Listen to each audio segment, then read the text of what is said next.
Greetings and welcome to another episode of our Pandegesis, a mix of exegesis and pandeistic perspective. Today, our discussion is relevant in a way that we will be addressing current issues.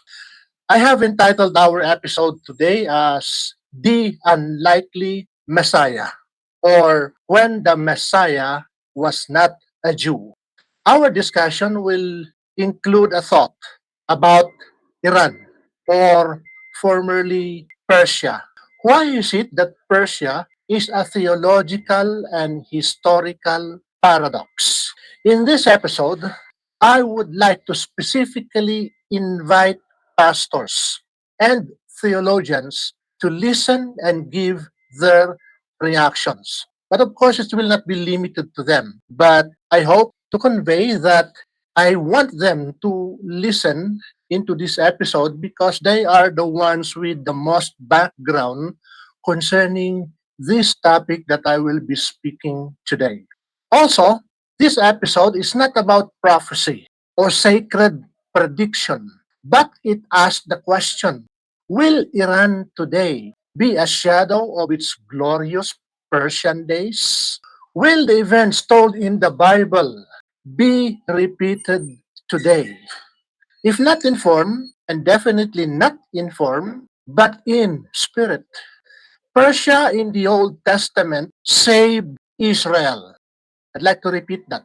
Persia in the Old Testament saved Israel. Will Persia today, modern day Iran, save the real Israel? In my previous episode, I talk about two Israels, one real and one unreal, fake, based on the Bible, Revelations chapter 2, verse 9, and Revelations chapter 3, verse 9. There are those who call themselves Jews, according to the Bible, but they are not. They are of the synagogue of Satan. If you are familiar with what's coming out in the internet these days, then maybe you know that there are actually coming out two kinds of Israel. One being called the Zionist regime in power in Israel, and the other composing the conservative Jews, the Hasidic and other minority groups in Israel. One is running the government. They are at war. They are the architects of today's war.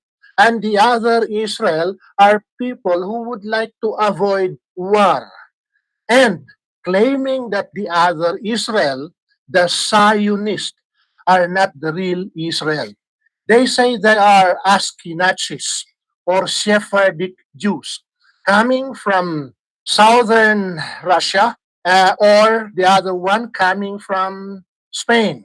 Now, I hope you will search for that information so you have more understanding of what is happening today in our world, as if there's only one Israel.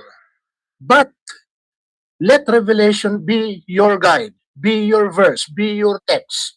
The Bible itself in Revelation says there are two Israels, one real, one synagogue of Satan. So let's go on. Again, I have entitled our episode today, The Unexpected Messiah. So, in Bible history, in the prophetic writings of Isaiah, a declaration appears that unsettles the very foundation of traditional theology. In Isaiah chapter 45, verse 1, thus says the Lord to his anointed, to Cyrus. Put that at the back of your mind. God in the text is saying to somebody, to a Persian by the name of Cyrus. Let me pause there. The figure being addressed is Cyrus the Great, a Persian king. And if we continue with the verse, the Lord said, Cyrus is his anointed. And if we go to the Hebrew word, the word used is Mashiach. In English, Messiah. So essentially, the Lord here is saying, thus says the Lord to his anointed, To Cyrus, you are Messiah. This is no metaphor lightly used. In the Hebrew tradition, Messiah was expected to arise from within the covenant people, from among the Jews, from among Israel, often connected to the royal line of David. But here stands a foreign ruler, and it's beyond dispute, it's beyond discussion. If you believe your Bible, then the Bible says to Cyrus, the Lord said, you are the Messiah. He's not an Israelite, he's not a Jew, he is not a participant of the covenant of God with his people, not shaped by the traditions of Israel. And still, he is called Messiah. This is not just unusual, it is a theological paradox, a theological rupture. We can go on and look more at this Cyrus. The paradox deepens further. In the same prophetic tradition, Cyrus is also called a shepherd, and that we can read from Isaiah chapter 44, verse 28, a term associated with divine care, leadership, and restoration. In the New Testament, as Christians are familiar with, the term shepherd refers to Jesus. But in this regard, in the book of Isaiah, the shepherd, according to the Lord of hosts, is Cyrus, a Persian, or if I may use the word today, he is an Iranian. And if we read the history in the Bible, the story in the Bible, through Cyrus, the exiles are freed, released from Babylon. The Jewish Israelite exiles, they are freed from Babylon. History would say that, or would reveal that the Jews were first defeated by the Babylonians. They were in Babylon for so many number of years. Then Babylon was defeated by the Medes and the Persians. And the Israelites who were exiles in Babylon were free, they were released. And the people returned to Jerusalem. In fact, they didn't return empty handed. They, Cyrus the Great, even gave them what they need, give them the way, provided them the way where they can have resources to rebuild Jerusalem. And not only the city in a way, but rebuilding of the temple. Cyrus does what Israel's own kings have failed to secure. He restores, he liberates, he fulfills a role that which by expectation should have belonged to someone else. It should have been a Jew. It should have been a Israelite who would occupy that revered position. Shepherd, Messiah. Let's look at Persia in the world of Daniel. The influence of Persia is not confined to a single decree. It extends into a lived experience in the Jewish exiles, particularly, again, in the narrative of the book of Daniel. Within imperial courts, Daniel and his companions, by name, we know them to be Shadrach, Meshach, and Abednego. They all rise to positions of influence. They did not conquer Persia. They did not replace its system. Instead, they operate within it, guiding, interpreting, and shaping outcomes.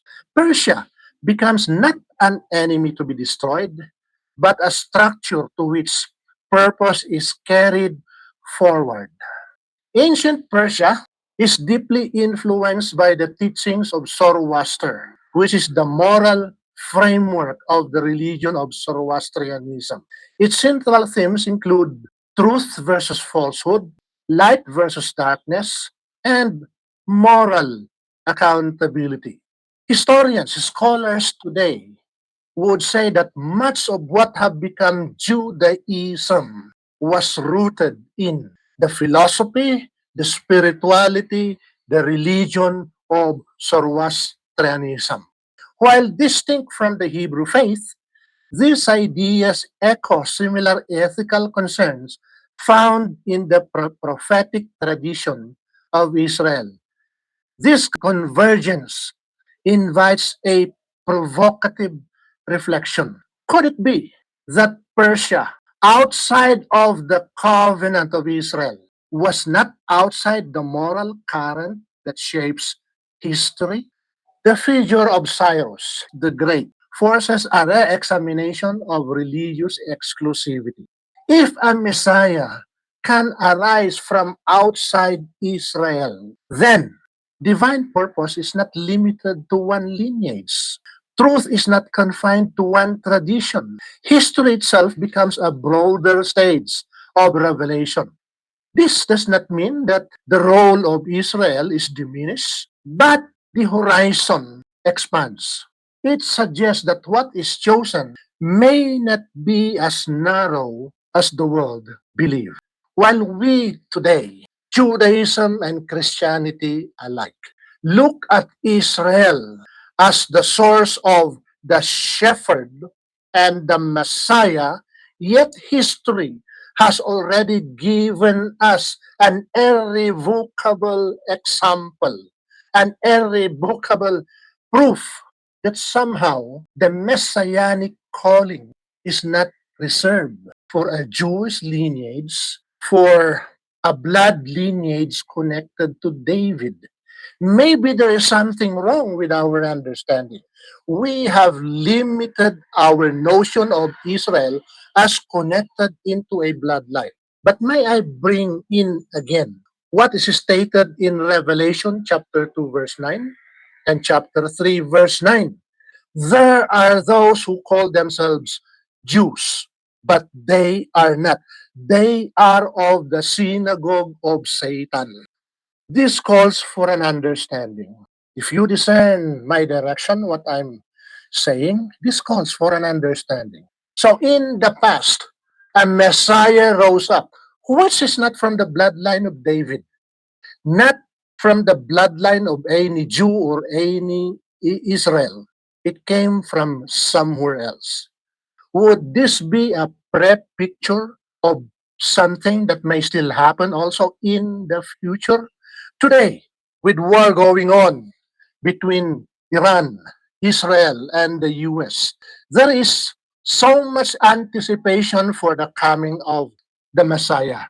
In fact, in my previous episode, I mentioned a rabbi saying that the Messiah should have come up last Thursday, last week, but it's 1 week already and nothing is happening. So, are we misguided? Do we have our eyes on the bloodline but not on the faith line? My last episode again, True Israel. True Israel is who wrestles with God. Go back to that episode to if you have not seen it yet to serve as a backdrop to this episode today. So we know that ancient Persia is now Iran. Centuries have shaped its identity, yet it remains a civilization deeply rooted in faith, moral discourse, and a strong sense of historical continuity. Just look at who leads Iran today clerics, meaning their government is embedded closely in faith. I don't have to say anything about faith, their faith, whether it's right or wrong, spiritual or not. The future will tell us what it will be. They are in war right now. And we know that history will be written by the victors. So let them write it, whoever wins. In this modern world, Iran often stands in tension with global powers and competing narratives. Some say they are the sponsor of terror. They say they're only defending their sovereignty. So whichever side you believe, it's up to you. I don't involve in politics. This is not about to side with somebody, take the side of Iran or Israel. I look at it in a neutral way. Some see Persia, Iran as a threat. Others on the other side of the fence see it as a nation asserting independence and sovereignty and calling for justice. Just like we say in this modern age, one could be a rebel to some people, but the same rebel could be a hero on the other side. At times, leaders speak of peace, not merely as a temporary ceasefire, but as something enduring and grounded in fairness, whether one agrees or disagrees. This much is clear. Persia still resists simple definition. You want to define Persia? It's hard. Just like in my title, it's a paradox. Paradox of history, paradox of theology, and a paradox that endures, that have endured for hundreds and thousands of years. From the decree of Cyrus the Great, the visions of Daniel, and the voice of Iran today, Persia remains a paradox.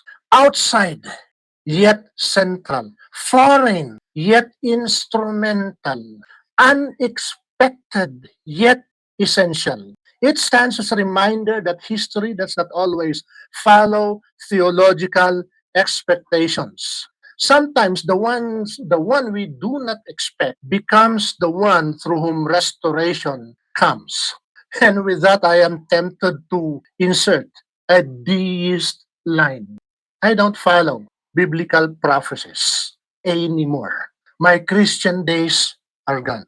I look at things as they happen, I observe, I listen to both sides, and then I make my, you may call it prediction, and again, not a prophecy, okay? I make my conclusions based on what I see. When the Messiah was not a Jew, that's my title. It's not a denial of tradition, it is a disruption of its limits. For in Cyrus the Great, we find a truth both unsettling and liberating. The work of restoration is not confined. It may arise beyond our boundaries, beyond the boundaries we see in the Bible, beyond our expectation of political realities at this time. If I may say something, America says they can defeat Iran in 4 days. Look at what is happening. It's now 20, 21 days. And through those, we never thought to include things can happen. And perhaps this is the enduring message of Persia that the divine or the moral force guiding history is far greater than the borders we draw around it, is far greater than our biblical or sacred references. History unfolds according to the realities of today. They don't follow what we read in sacred texts. I have an upcoming episode about Armageddon, if I may continue with that. Armageddon being a script written against the time of its fulfillment. But anyway, that's for another time. So, the story of Cyrus the Great stands as quiet but enduring challenge to every rigid theology. A king from Persia, outside of the covenant, beyond the lineage of David, unfamiliar with the sacred traditions of Israel. Yet he was called shepherd and Messiah, not symbolically, but functionally. The Lord Himself in the book of Daniel said it. He did what was expected of the chosen, yet He Himself was not among them.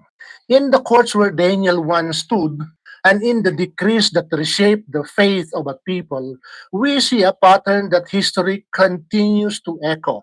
Restoration does not always come from where it is expected.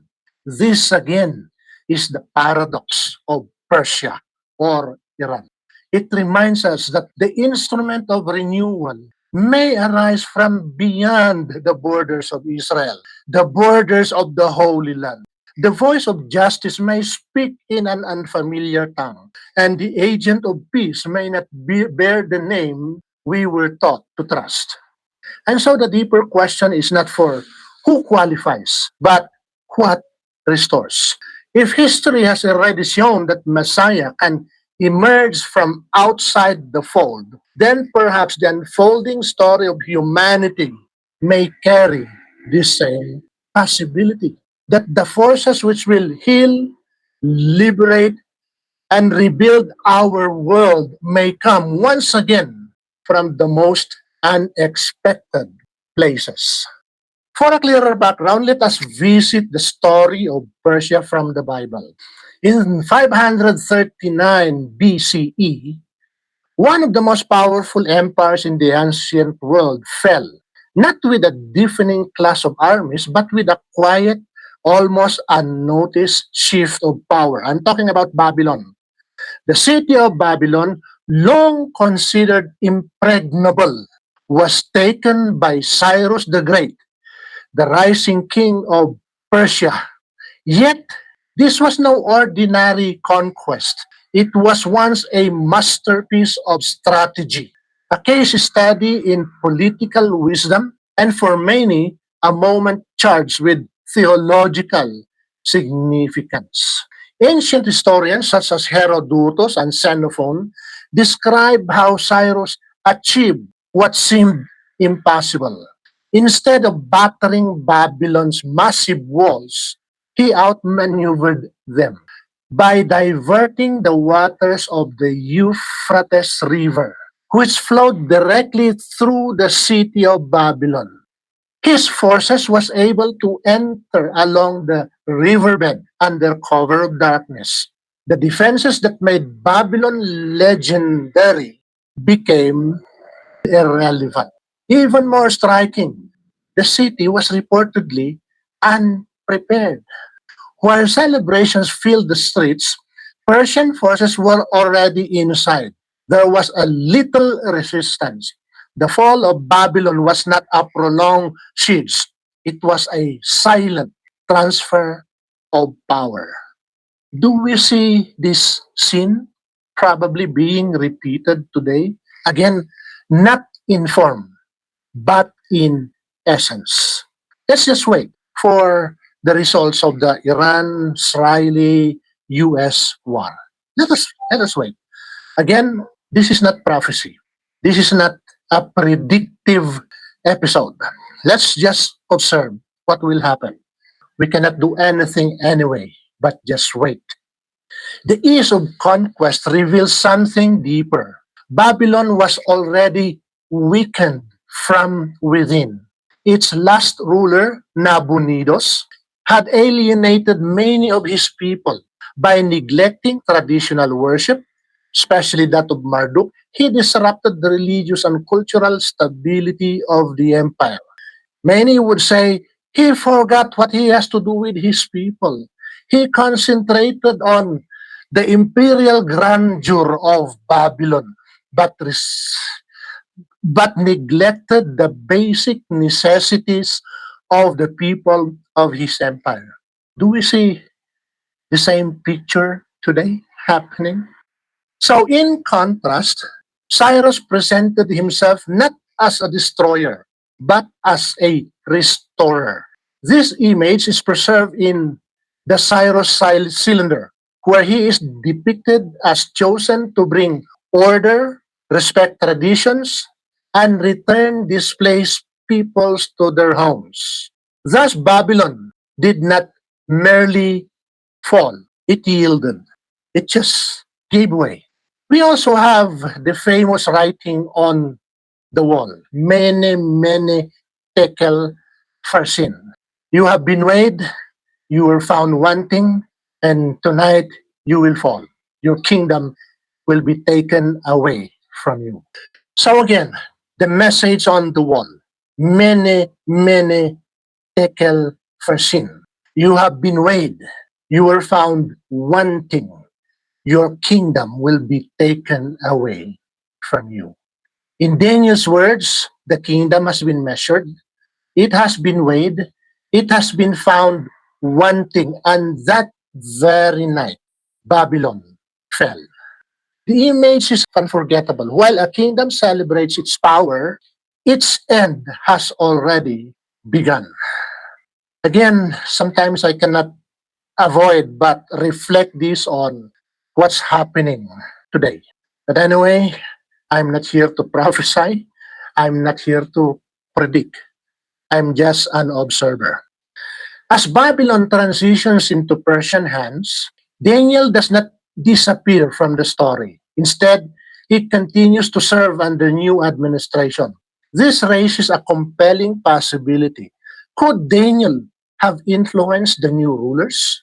Some traditions suggest that Daniel may have shown Cyrus the writings of Isaiah, written long before, in which Cyrus is named and described in extraordinary terms. He is called my shepherd. He is called my anointed. Here is a striking thought. A foreign king, unaware, perhaps, that his role had been anticipated generations before. Whether literal or symbolic, the idea is powerful. It suggests that history may carry echoes of foresight waiting to be recognized. Maybe even today, what's happening on the world stage might be echoes of foresight waiting to be recognized. Again, this episode is not prophecy, it's just comments on observation. Following his victory, Cyrus did something rare in the ancient world. He freed the captive people. And in the story, we find the Jews who were exiled in Babylon freed. They're free to go home. He allowed them to return to Jerusalem and rebuild their temple. The amazing thing is that they were not sent empty handed. They were given the process, instructed in the process. They were given letters to bring to whoever can help so that they can have the resources needed to rebuild Jerusalem.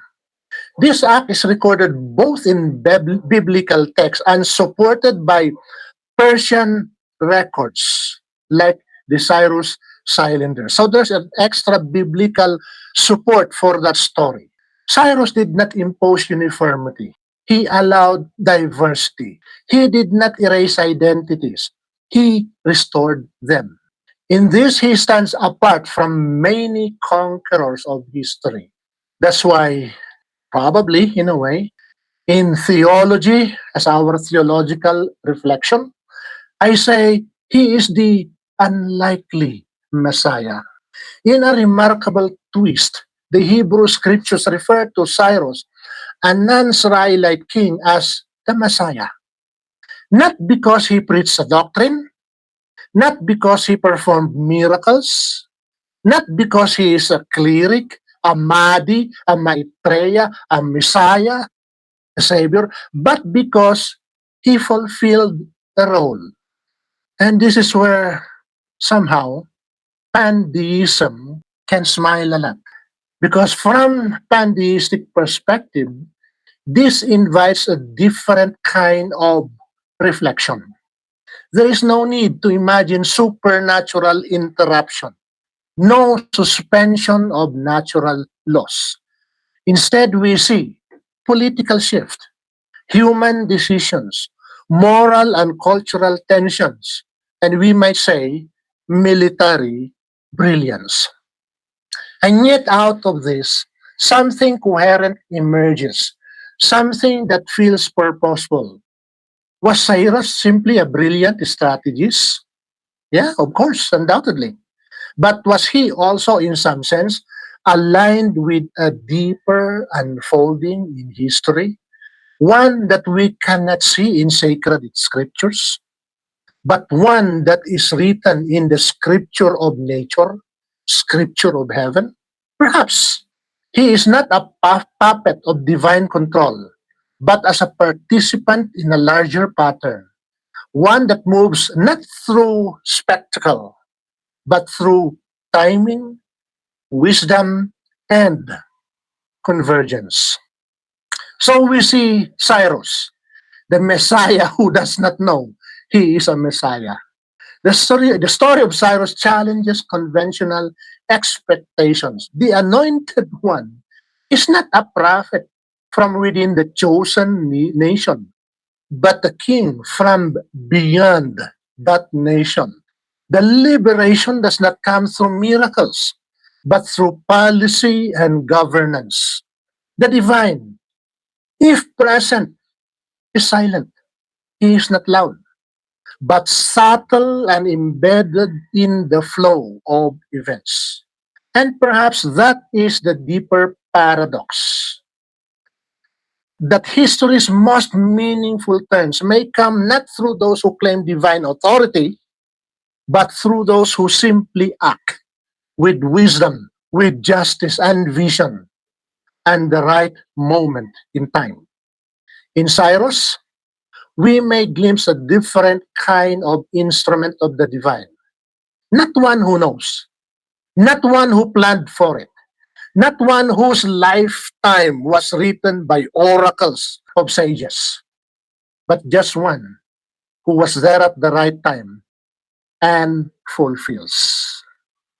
So, as we are looking at the, the center of this story, Iran, Persia, Israel, of course, and with the pakialam, the involvement of America, we can ask the question, will there be another Persia? Will there be another Cyrus? Will history repeat itself? Again, not in the same form, but probably in the same spirit. History remembers conquerors, but every now and then it remembers something rare, a ruler who conquers without destroying, who rises not merely by power, but by purpose. Such was Cyrus the Great. When he took Babylon in 539 BC, the world did not witness the usual horrors of war. There were no burning of temples. There were no mass enslavements. There were no cultural erasure. Instead, there was restraint, almost an unexpected gentleness in victory. Ancient accounts, including those of Herodotus and Xenophon, tell of a strategy as brilliant as it was subtle. By redirecting the Euphrates River, Cyrus' forces entered the city quietly under its very walls. Babylon, the greatest kingdom of its time, fell not with a roar, but with a whisper. Yet the deeper story lies not in how he entered, but in what he chose to do after. Cyrus did not impose his gods on the conquered. He did not erase their identities. He did not rule by fear. Instead, he restored. People taken into exile were allowed to return home. Traditions were respected. Temples were rebuilt. This policy, preserved in the Cyrus accounts, presents a ruler who understood something profound, that true power is not proven by domination, but by the ability to bring order without oppression. It is no wonder that even in the Hebrew scriptures, so often centered on their own kings, would call this foreign ruler Messiah. There's more I'd like to say, but perhaps this episode is long already. I believe I have said what I have to say. In conclusion, our expectations today, Christian expectations in many ways, look at Israel as the nation that will bring about the expected Messiah. But what if history will repeat itself? It's not just Israel that is ruled by God. The whole world is ruled by God. What the Lord has done in Persia long time ago, could it be that it is a foretelling of what may happen in our days? Again, not exactly in form, but in spirit. ponder on the thoughts I have given in this episode. I welcome questions, reflections, so that we can have more to talk about. Beyond that, may I ask, please hit that subscribe button, hit that follow button, and please share so that others may know. If anything at all, a wisdom, a knowledge, and understanding has been given to you, please share. I have to end here again. Follow. Let's come back for the next episode. God bless. Goodbye. Until next time.